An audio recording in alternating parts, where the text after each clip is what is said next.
রাম রাম বন্ধুরা, আপনারা কেমন আছেন অবশ্যই কমেন্টে জানাতে পারেন। তার সঙ্গে আরেকটি জিনিসও কমেন্টে জানাতে পারেন যে আমাদের দেশের আইন ব্যবস্থা কি সবার জন্য সমান? আপনাদের কি মনে হয়, সবার জন্য কি সমান? এটা সত্যি করে বুকে হাত দিয়ে লিখবেন কমেন্টে। আমার যেটুকু মনে হয় সবার জন্য সমান নয়। যদি আপনি একটু বিধায়ক হয়ে যেতে পারেন, আমাদের দেশের এমএলএ, বিধায়ক, নেতা, তাহলে মনে হয় একটু আইনটা একটু আলাদা হয়ে যায়। কেন বলছি একটু? দেখুন না, আমাদের পশ্চিমবঙ্গের যুবরাজ, যার নাম হচ্ছে অভিষেক বন্দ্যোপাধ্যায়, তিনি কার্যত দেশের নির্বাচন কমিশনার কে কার্যত হুমকি দিলেন। শুধু হুমকি শুধু নয়, বলতে পারেন একটা বিশাল বড় একটা পদক্ষেপ।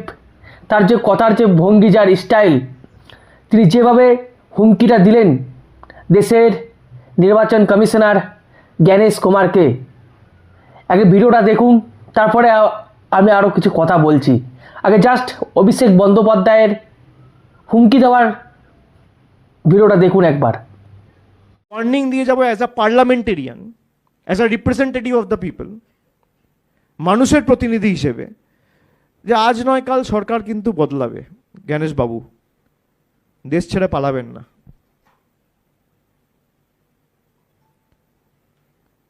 বিজেপি থাকবে না, দেশের সংবিধানটা থাকবে।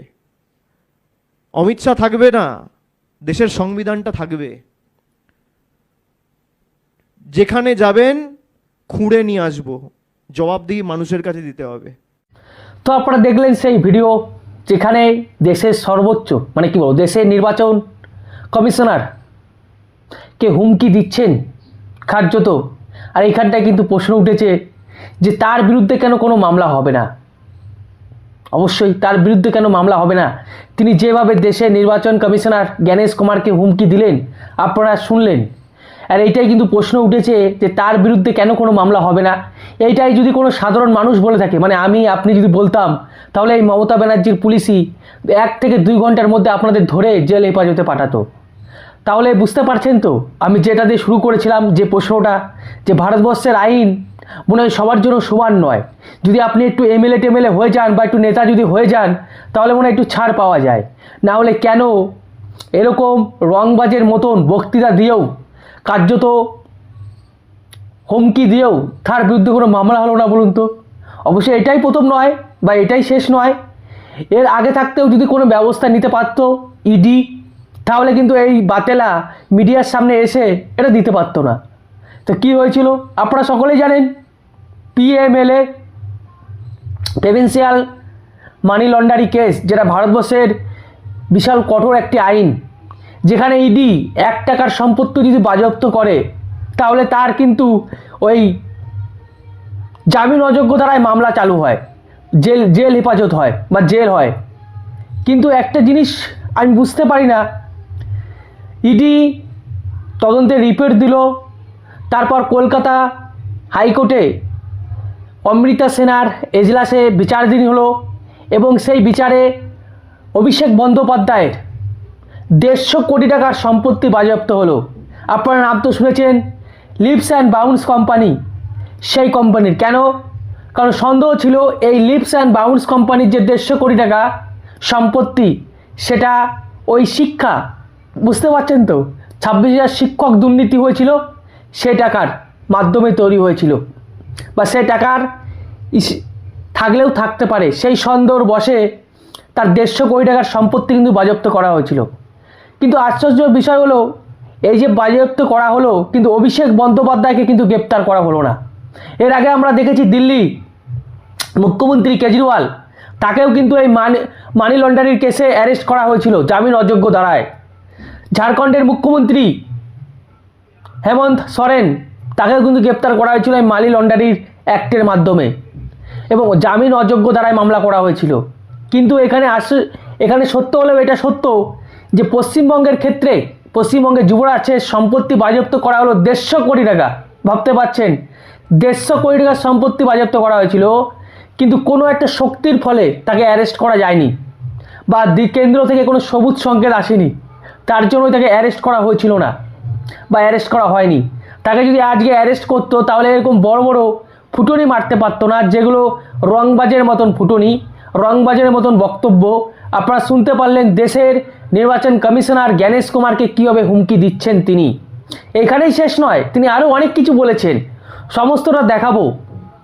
এবং তিনি যে কথাগুলি বলেছে, তিনি কি একবারও ভেবে দেখেছে যে পশ্চিমবঙ্গের ক্ষেত্রেও কিন্তু সেটা প্রযোজ্য? 2011 সাল থেকে আজ 2026 হতে যাচ্ছে, 2025-এর লাস্টের দিকে আপনাদের যে ব্যবহার সেটা পশ্চিমবঙ্গের জনগণও কিন্তু দেখছে, সাধারণ মানুষ কিন্তু দেখছে। যেভাবে 2011 সালে 34 সিপিএমের অবসান ঘটিয়েছিল, সেভাবে আপনাদেরও তো অবসান ঘটতে পারে, কারণ আপনাদের কাজকর্ম তো সেই দিকেই যাচ্ছে। আপনারা যেভাবে দুর্নীতি করছেন, কাটমানি খাচ্ছেন, পশ্চিমবঙ্গটাকে পুরো শেষ করে দিয়েছেন। পশ্চিমবঙ্গে আজকে কোনো কাজ নেই। আর সবথেকে বড় কথা, আজকে আপনারা পশ্চিমবঙ্গের ঋণকে বাড়িয়ে কত গুণ বাড়িয়ে দিয়েছেন। সমস্ত কোম্পানি আজ পশ্চিমবঙ্গ ছেড়ে চলে যাচ্ছে। তো এই সমস্ত দায়ভার, এই সমস্ত জিজ্ঞাসাবাদ তো পশ্চিমবঙ্গের মানুষও করবে, সেটা অভিষেক বন্দ্যোপাধ্যায়েরও জানা উচিত। সেদিন কিন্তু পার পাবেন না। সেদিন কি পার পাবেন? আপনি পার পাবেন না। তো তিনি আরও কি বলেছেন এই এসআইআরকে নিয়ে? অবশ্য তার কথার যে টোন, যে ধরন, সেটা অবশ্য একটু কমে গেছে। কারণ বিহারে যখন এসআইআর চালু হয়েছিল, তখন যে তার বলার ধরন, পশ্চিমবঙ্গে এসআইআর করতে দেবো না, পশ্চিমবঙ্গে যদি এসআইআর হয় তাহলে আগুন জ্বলবে, সেই সমস্ত কথার ধরন কিন্তু এখন বন্ধ হয়ে গেছে। একজন বৃদ্ধ লোক, যার বয়স 57 বছর, যার নাম হচ্ছে প্রদীপ কর, তিনি আত্মহত্যা করেছেন। এবং যে সূত্রে জানা যাচ্ছে, পুলিশের কাছ থেকে যেটুকু খবর পাওয়া যাচ্ছে, তিনি একটি নোট লিখেছেন এবং নোটে বলা হয়েছে এনআরসির কারণে তিনি আত্মহত্যা করছেন। এটাকে নিয়েও কিন্তু তিনি অভিষেক বন্দ্যোপাধ্যায় প্রশ্ন তুলেছেন যে অমিত শাহ এবং এই জ্ঞানেশ কুমারের বিরুদ্ধে কেন এফআইআর হবে না। শুনুন একবার সেই ভিডিওটি ছোট্ট করে। আজকে যে প্রদীপ কর মারা গেল, তার বদলা রাজনৈতিকভাবে ভোটের মাধ্যমে বাংলার মানুষ দেবে। এই মৃত্যুর জন্য দায়ী অমিত শাহ, এই মৃত্যুর জন্য দায়ী জ্ঞানেশ কুমার। তো দেখলেন ভিডিওটি, তিনি সম্পূর্ণভাবে কি দায়ী করছেন যে এসআইআর যে করছে সেটা হচ্ছে কে? দেশের নির্বাচন কমিশনার জ্ঞানেশ কুমার। তার বিরুদ্ধে কেন মামলা হবে না?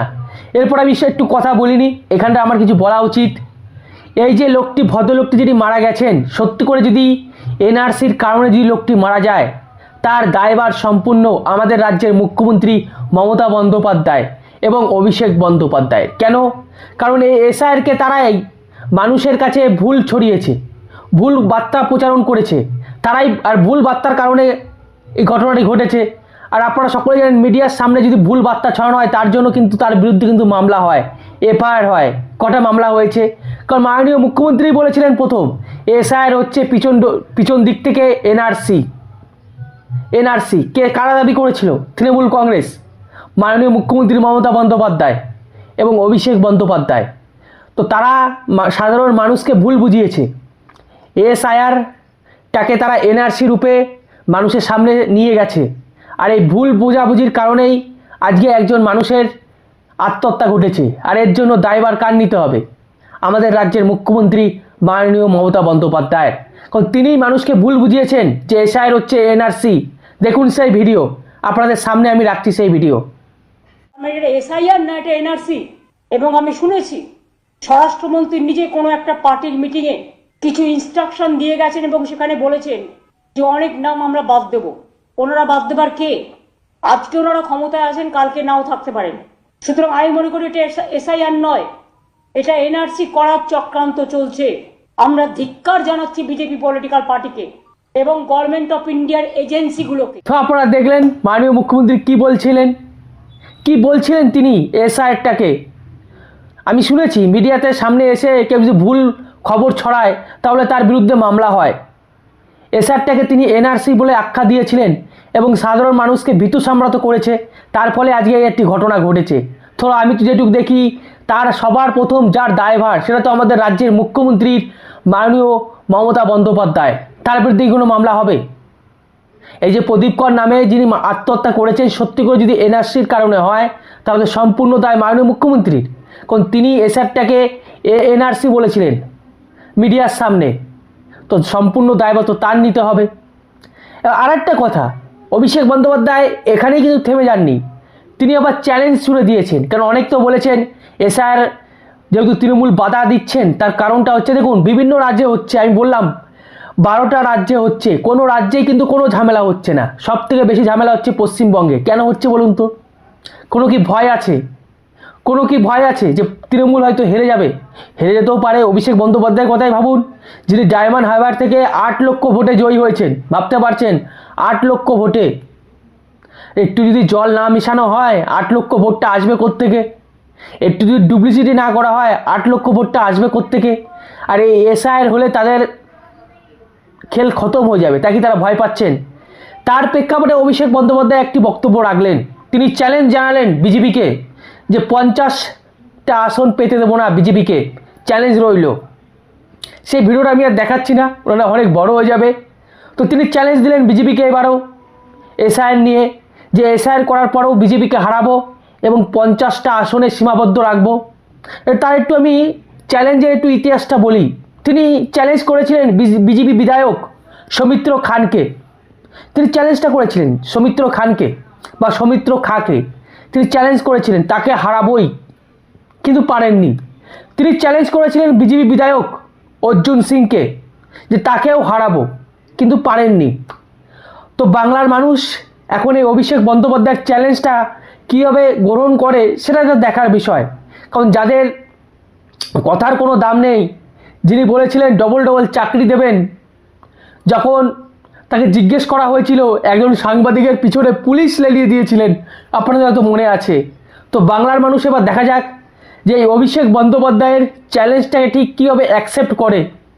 ভোটের মাধ্যমে অভিষেক বন্দ্যোপাধ্যায় যে কথাটি বলেছেন যে ভোটের চিরদিন তো বিজেপি থাকবে না, ঠিক সেইভাবে পশ্চিমবঙ্গেও চিরদিন তৃণমূল থাকবে না। তখন তিনি কি করবেন? তখন তিনি কোথায় যাবেন? দুবাই নাকি অন্য কোথাও? দেখা যাক বাংলার মানুষ কি বলে। আপনারা অবশ্যই কমেন্টে জানান। কিন্তু মূল যে ভিডিও করার আমার এখানে যে বার্তা, সেটা হচ্ছে আপনি যদি এমএলএ বা কোনো নেতা হয়ে যান তাহলে কি আইনটা একটু পাল্টে যায়? এত বড় হুঁশিয়ারি দেওয়ার পরেও অভিষেক বন্দ্যোপাধ্যায়ের বিরুদ্ধে কেন কোনো মামলা হলো না? এটা অবশ্যই কিন্তু একটা মানে কমেন্টে জানাবেন। আরে আমি আর আপনি যদি এটা বক্তব্যটা রাখতাম তাহলে কি হতো? কমেন্টে জানান বন্ধুরা। এটাই হচ্ছে মূল আজকের ভিডিওর তারতম্য বা মানে কি বলবো, মূল বিষয় যে এমএলএ হলেই কি তাদের বিরুদ্ধে আইনটা একটু আলাদা হয়ে যায়?